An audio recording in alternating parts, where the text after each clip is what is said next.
Levando em consideração que a nossa Constituição, ela nos aparece como suprema, como a carta que comanda todo o ordenamento jurídico, nós vamos falar agora do poder constituinte. Poder constituinte é aquele poder que recebe a incumbência de fazer valer uma Constituição. Ou seja, de tanto criá-la, como também alterá-la. De modo que o conceito que eu coloquei para vocês aqui no quadro é de que o poder constituinte consiste no poder de elaborar ou atualizar uma Constituição. Então vejam, tanto para elaborar quanto para atualizar, eu faço uso do poder constituinte, sendo manifestação da vontade soberana, da manifestação soberana da vontade política de um povo. Aqui nós vamos lembrar que, já que a Constituição é decorrente de um poder que vem do povo, ela deve, obviamente, extrair os anseios do povo, social e juridicamente organizado. Eu preciso, então, por trás dessa Constituição, ter um Estado organizado. Estado organizado cujo poder será do povo, que, através de um poder constituinte, repassará para as autoridades a competência para se criar uma nova Constituição. Então, por esta razão, a titularidade do poder constituinte pertence ao povo, embora seja exercido ou por uma Assembleia Nacional Constituinte, que é o caso das Constituições promulgadas, ou outorgada por um movimento revolucionário. Portanto, seja democrática ou não, a Constituição ela surge a partir do poder constituinte. Seja através de uma Constituição promulgada, quando parte da vontade popular, o povo autoriza por meio de seus representantes que seja instaurada uma Assembleia Nacional Constituinte, onde os representantes vão colocar no papel aquilo que eles consideram mais importante para aquela sociedade naquele momento específico. Ou então, também é possível que a Constituição seja outorgada por um movimento revolucionário. Aqui nós não vamos ter a participação popular direta, aqui nós vamos ter a imposição, mas nem por isso posso falar que não estamos diante do poder constituinte, poder criador ou modificador da Constituição vigente em um Estado. Este é o conceito. Quem é o detentor de poder? O poder pertence ao povo, que o exerce por meio de seus representantes. Isso aqui nós extraímos da nossa Constituição de 88. Artigo 1º, parágrafo único. O poder emana do povo, que o exerce por meio de seus representantes. Isso aqui, através desse artigo 1º, parágrafo único, nós temos a conclusão de que a nossa Constituição de 1988 é uma Constituição promulgada, que parte da vontade popular. E quais são as espécies de poder constituinte? Aqui nós vamos dividir o poder constituinte em dois, porque como nós já conversamos, o objetivo do poder constituinte é criar uma nova Constituição e alterá-la. Então, desse modo, temos o poder constituinte originário e o poder constituinte derivado. Originário, também denominado poder genuíno ou poder de primeiro grau, é o poder criador. É o poder que faz valer uma nova constituinte, uma nova carta magna. Desse modo, esse poder constituinte originário, ele tem duas características interessantes. Ele é ilimitado e incondicionado. Isso significa dizer que o legislador pode expor na nova Constituição tudo que ele entender que é importante para a sociedade naquele momento. Ou seja, ele não está obrigado a expor na Constituição algo condicionado à Constituição anterior. Então, quando o Brasil decidiu criar a Constituição de 1988, ele se desobrigou de qualquer preceito das Constituições anteriores, inclusive da Constituição vigente naquela época, porque nós estávamos diante do poder constituinte originário, poder genuíno, poder primário, poder que não está limitado a absolutamente nada, poder que não se condiciona à carta anterior. Então, nesta nova Constituição, é possível colocar no papel tudo aquilo que o legislador entende que é importante para a sociedade naquele momento específico. Então, este poder é capaz de estabelecer uma nova ordem constitucional, é capaz de iniciar do zero um regramento para aquela sociedade.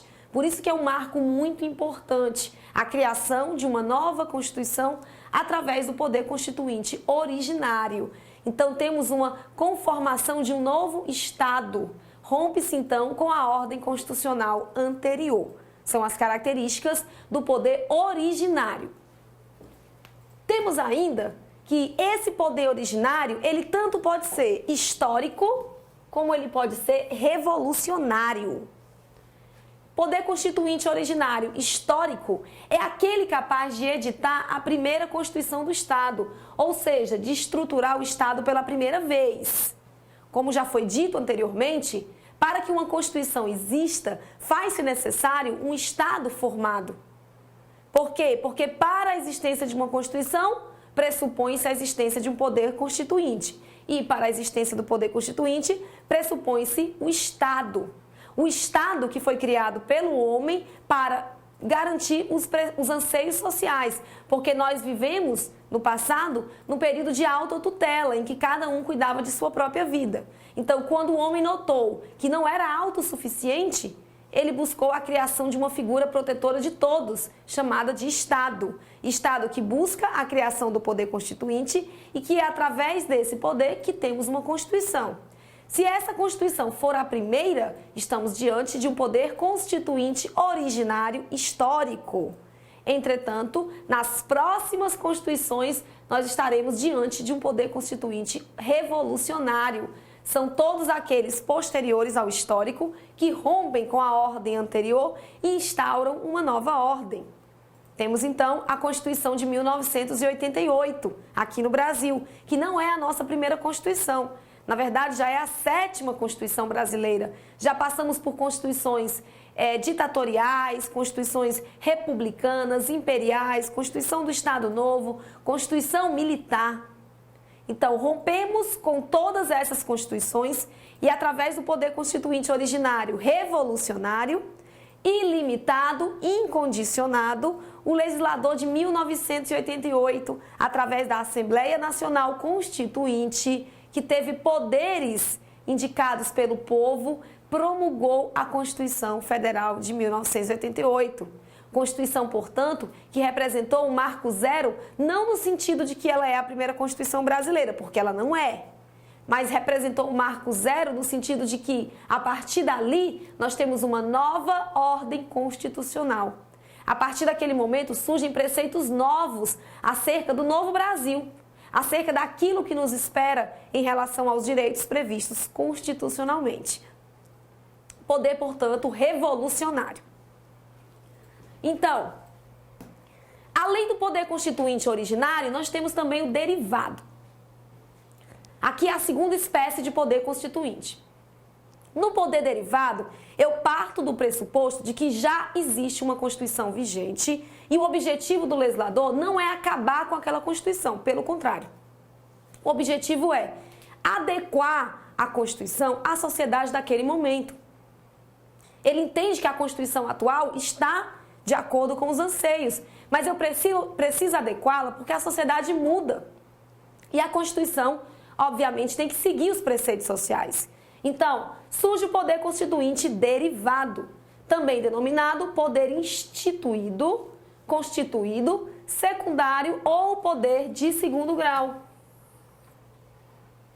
Aqui eu quero complementar, eu quero adequar, eu quero melhor enquadrar a Constituição à ordem do momento.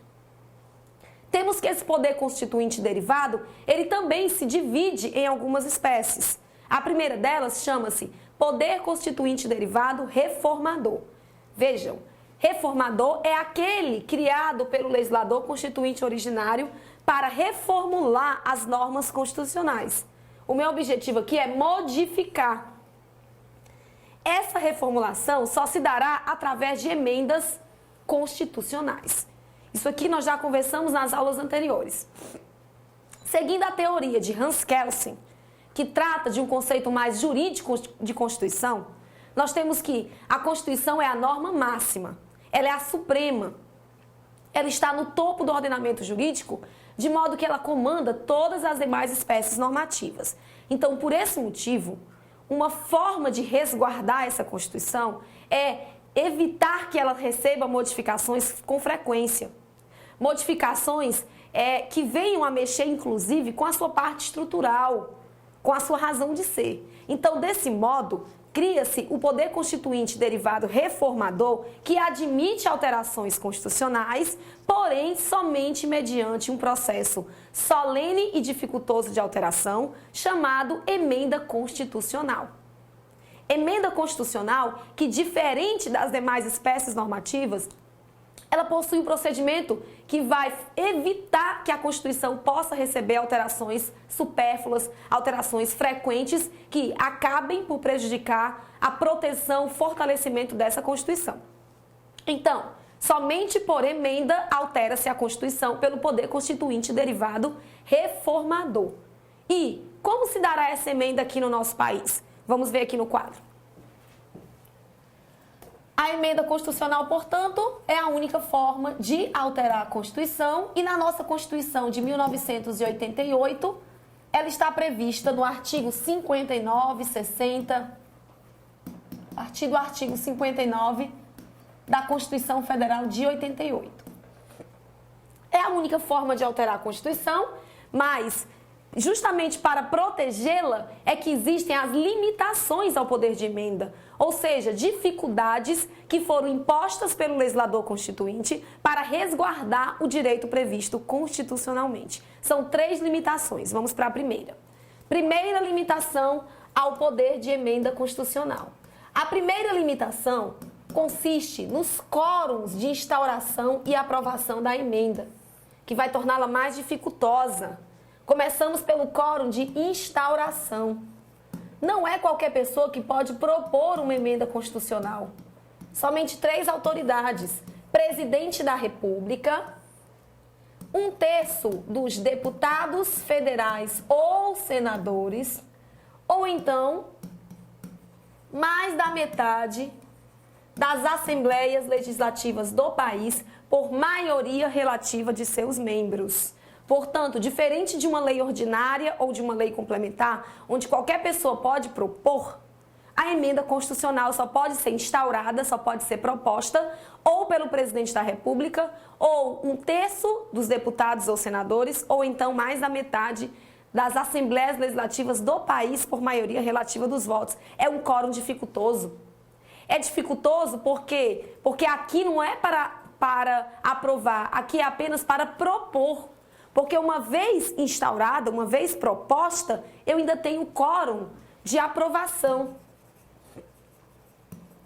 Quórum de aprovação que será de 3/5 dos votos de cada uma das casas do Congresso Nacional. O Congresso Nacional que possui 2 casas, Câmara dos Deputados e Senado Federal. Então, para aprovar essa emenda constitucional, eu preciso do quórum de 3/5, que é mais do que a maioria, em cada uma das casas, Câmara e Senado, e em 2 turnos, ou seja, 2 vezes. E mais, se essa emenda constitucional for rejeitada em uma sessão legislativa, ela só poderá ser proposta na sessão seguinte. Então, tudo isso faz com que possamos constatar a dificuldade de se propor e de se aprovar uma emenda constitucional. Mas esta é apenas a primeira limitação ao poder de emenda, porque temos ainda uma segunda limitação, que consiste em 3 momentos em que o país não está passando por uma situação normal e que, por isso, a Constituição fica fechada.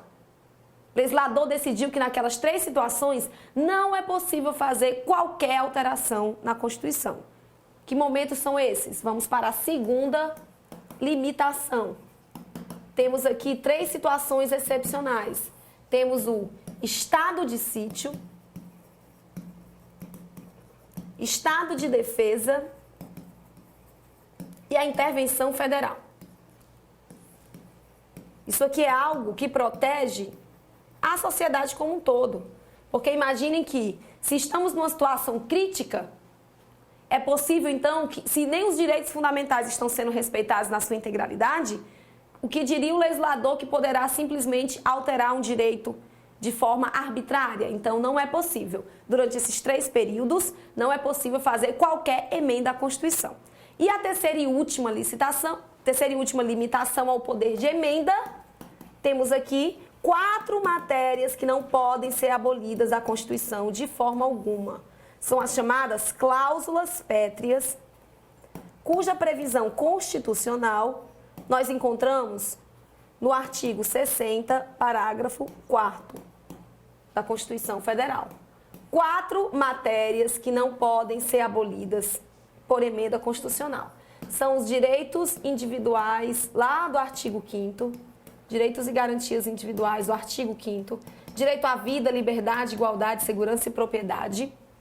Temos o direito ao voto, já que nós somos uma república democrática, voto direto, secreto, universal e periódico. Não é possível abolir o nosso direito de voto. Assim como também o princípio da separação dos poderes. Nós temos 3 poderes independentes e harmônicos, legislativo, executivo e judiciário, e não é admissível a separação ou a exclusão de qualquer deles. E, por fim, nós temos o princípio do federalismo, que determina que o poder no Brasil é único e que vai dividir atribuições com os 4 entes, União, Estados, municípios e Distrito Federal, para atingir os seus objetivos. Então, vejam bem, cláusula pétrea é aquela matéria que, por mais que possa ser modificada, não pode ser abolida da Constituição. Então, temos aqui no quadro as 3 limitações ao poder de emenda constitucional, o que mostra que, por mais que a Constituição possa ser alterada, ela pode, porque a nossa Constituição de 88, ela é uma Constituição rígida. Alguns juristas a chamam de super rígida. Ela é rígida porque ela não admite qualquer forma de alteração. Só pode alterá-la com um quórum diferenciado tanto de propositura, de instauração, quanto de aprovação. Existem 3 momentos que ela não admite alteração: estado de sítio, defesa e intervenção federal. E ainda existem 4 matérias que não podem ser abolidas de forma alguma. São as chamadas cláusulas pétreas. Então, aqui no quadro, nós temos exposto as limitações que vão nos fazer concluir que a nossa Constituição, de fato, é rígida e que isso é importante para a manutenção do Estado democrático de direito. Isso aqui não passa por cima do poder constituinte derivado reformador. Aqui é só para mostrar que, apesar de admitirmos no Brasil a reforma da Constituição, não é uma reforma fácil. É muito comum se ouvir críticas à quantidade de emendas que a Constituição brasileira de 88 já recebeu, mais de 70 emendas. Mas vejam bem, a nossa Constituição, ela é analítica, é uma Constituição extensiva. Então, o fato dela receber emenda constitucional com frequência não é porque é fácil emendar a Constituição. Nós temos aqui uma prova de que não é fácil. O fato da nossa Constituição já ter recebido mais do que 70 emendas é porque ela é uma Constituição muito extensa, muito rica em detalhes. Então, quanto mais se escreve, mais se pode errar, mais se pode estar em desacordo com a sociedade naquele momento. A Constituição norte-americana recebeu pouquíssimas emendas e é porque ela data de 1778. Por que ela recebeu tão poucas emendas? Porque, diferente da nossa Constituição brasileira, a Constituição norte-americana é uma Constituição sintética, é uma Constituição básica, sem detalhes, é uma Constituição objetiva. Então, as chances dela estar em desacordo com a sociedade são pequenas. Portanto, muda-se a nossa Constituição, mas a emenda é algo dificultoso, é algo que, de fato, protege a Constituição de alterações banais. Portanto, desse modo, temos o poder constituinte derivado reformador. O constituinte, ao elaborar uma nova ordem jurídica, desde logo ele constitui esse poder reformador, pois sabe que a Constituição não se perpetuará no tempo. Entretanto, ele trouxe esses limites que nós acabamos de analisar. Segunda espécie de poder constituinte derivado, deixamos o reformador para o poder de alterar a Constituição, a segunda espécie é o decorrente. Também foi criado pelo poder originário e aqui no poder decorrente nós temos a autorização que o legislador conferiu aos estados para criarem suas próprias constituições. Aqui nós temos que lembrar do princípio do federalismo, que por sinal é cláusula pétrea. e determina que o poder no Brasil é único. Temos um único poder, mas que divide atribuições com os entes União, Estados, municípios e Distrito Federal. Então, desse modo, decidiu o legislador constituinte de 1988 que os estados brasileiros, através do poder constituinte derivado decorrente, poderiam sim criar suas próprias constituições. Então, este poder permite aos estados-membros esta criação, é a capacidade de auto-organização. Eu não estou dizendo que os estados terão constituições contrárias à Constituição de 88. A Constituição Federal é a norma máxima de todo o país. O que eu estou dizendo é que cada estado-membro pode ter a sua própria Constituição, que estará embasada, estará fundamentada na Constituição Federal. Agora, isso é capacidade de auto-organização porque existem detalhes que pertencem ao Estado e que não estarão previstos na Constituição Federal. Então, as constituições estaduais são super parecidas com a Constituição Federal, porém ricas em detalhes específicos de cada ente. Desse modo, os estados se apresentam como autônomos e possuem capacidade de auto-organização, autogoverno, auto-administração e autolegislação, mas não são soberanos. Soberano é apenas a República Federativa do Brasil. Então, coloca-se na Constituição Estadual aquilo que o Estado entende que é importante, respeitando sempre os preceitos, os ditames da Constituição Federal, nos limites da Constituição Federal. Esse é o poder decorrente. Agora vejam bem, poder decorrente decorre do federalismo, mas só autoriza a criação de nova Constituição para os Estados-membros.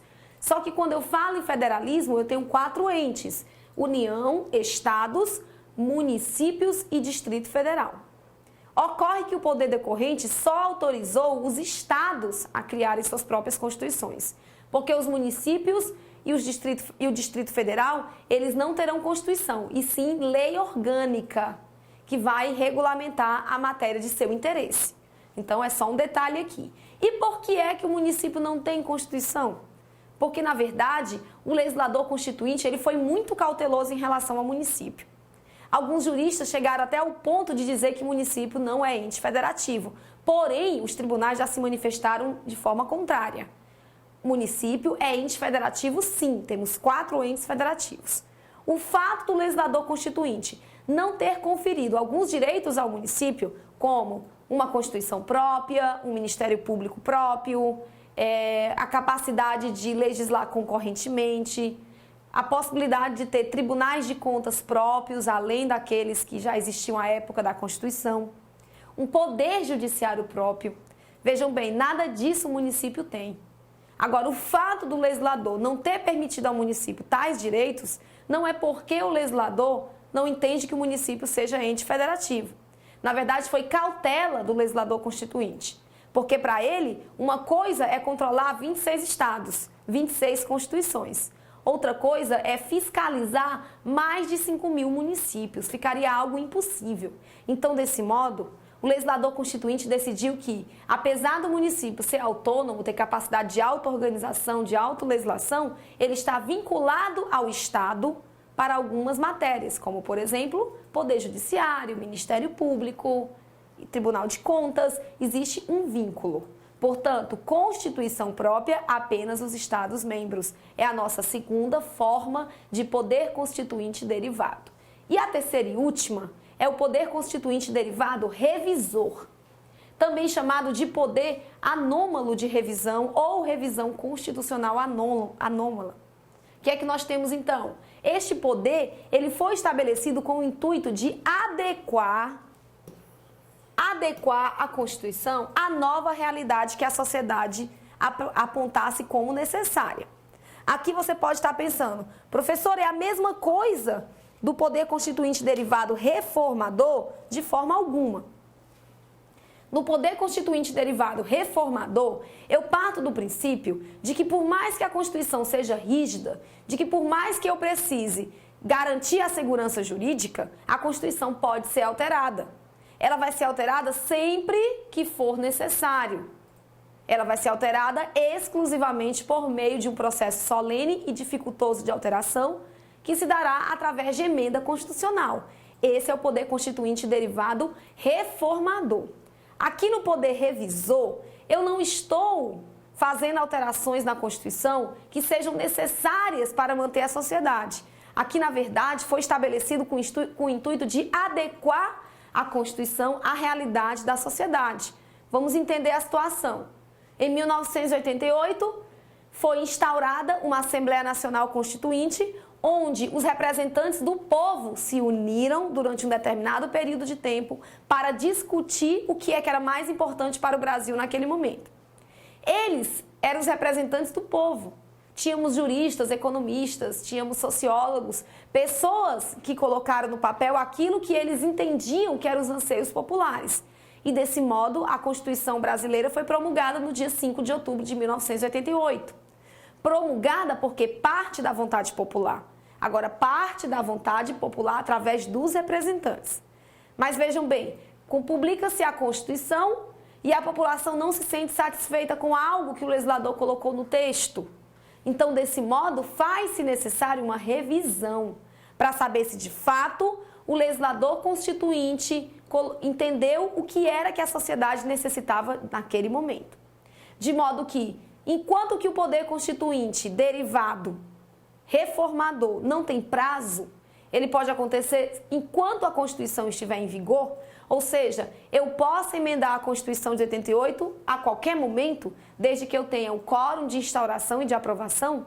Já o poder revisor não é assim. É apenas um período pré-determinado de revisão, onde o legislador vai verificar se de fato os juristas, se de fato os nossos representantes colocaram na Constituição aquilo que era necessário à sociedade. E esse prazo de revisão ele foi bem curto, ele foi de apenas 5 anos.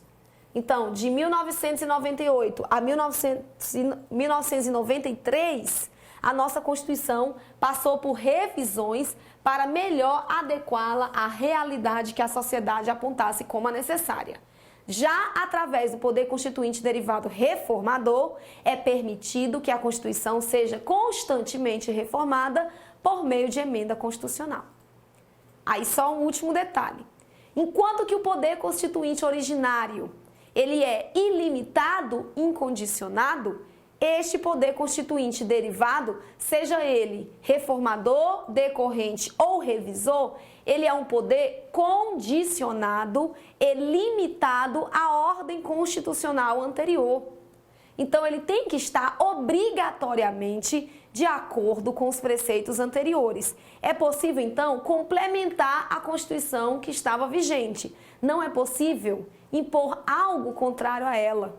Então, se a Constituição de 1988, ela garante direitos, digamos, os direitos sociais, não é possível, através do poder constituinte derivado decorrente, excluir completamente tal direito. Isso só é possível através do poder originário. Então, vejam bem, originário, ilimitado, incondicionado. Derivado, condicionado e limitado à ordem vigente, à ordem, no caso de 1988.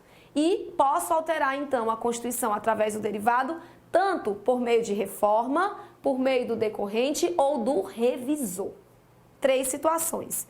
E só para fecharmos aqui o nosso conteúdo, coloquei aqui as limitações, mostrando que, por mais que a nossa Constituição seja uma Constituição rígida, ela altera-se, mas ainda assim as alterações não são simplórias, não se admite qualquer procedimento para alterá-la.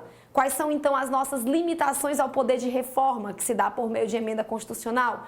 A primeira dela, limitação formal ou procedimental, é a iniciativa, a qual deve ser aprovada pelas 2 casas do Congresso, por 3/5 dos votos em cada casa e em 2 turnos. Falamos aqui, limitação formal ou procedimental, portanto, é o quórum de instauração ou propositura e o quórum de aprovação. Cuidado que as bancas às vezes cobram essa nomenclatura, limitação formal. Já a limitação material determina que a matéria constante de emenda rejeitada ou prejudicada não pode ser objeto de nova proposta na mesma sessão. Já conversamos sobre isso. Uma vez proposta na primeira sessão legislativa, se ela foi rejeitada ou prejudicada, só pode ser proposta na seguinte. Limitação material no que se refere a procedimento. Aí temos as limitações temporais. Limitações temporais são períodos que não admitem alteração. Titular do poder constituinte originário, pela lógica, representa uma limitação, pois senão a criatura iria suprimir o próprio Criador. Então, a limitação temporal significa dizer que nós temos que o titular do poder constituinte originário é o único competente para alterar a Constituição. Quem é o exercente do poder de reforma? O Congresso Nacional não pode transferir esse poder para outros órgãos, pois recebeu a autorização do legislador constituinte. Então, só quem pode aprovar uma emenda constitucional é o Congresso Nacional por intermédio de suas duas casas, Câmara e Senado. E qual é o procedimento de emenda constitucional? Embora não possa ser reduzida a rigidez do procedimento, pois é imutável, ele pode ser ampliado. Então, é permitido sim que se altere, no caso, amplie-se a reforma constitucional, mas não pode abolir a emenda. Suspensão total ou parcial das cláusulas pétreas. Temos que respeitar aqui as cláusulas pétreas que estão previstas no artigo 60, parágrafo 4º da Constituição, e como nós vimos, não se admite abolir nenhuma delas. Pode se alterar, mas não abolir. Regime de governo, o presidencialismo, em razão da opção pela manutenção do presidencialismo realizada pelo titular do poder constituinte originário no plebiscito de 93. Em 93, o povo optou pelo presidencialismo como regime de governo, que está dentro da ideia da necessidade de votar e escolher os próprios representantes. Temos, então, que são limitações temporais que se proíbe a alteração da Constituição. E, por fim, temos as limitações explícitas, que não será objeto de deliberação a proposta de emenda tendente a abolir as matérias estipuladas como cláusulas pétreas ou modificar o elemento conceitual do Instituto. Vejam bem, é possível alterar a cláusula pétrea? É. O que não é possível é abolir ou modificar o elemento conceitual desse instituto. E a última limitação é a limitação circunstancial. A Constituição não pode ser objeto de emenda na vigência de intervenção federal, estado de sítio, estado de defesa. Aqui são formas de proteger a Constituição ora vigente, ok? Portanto, duas espécies de poder constituinte, originário e derivado.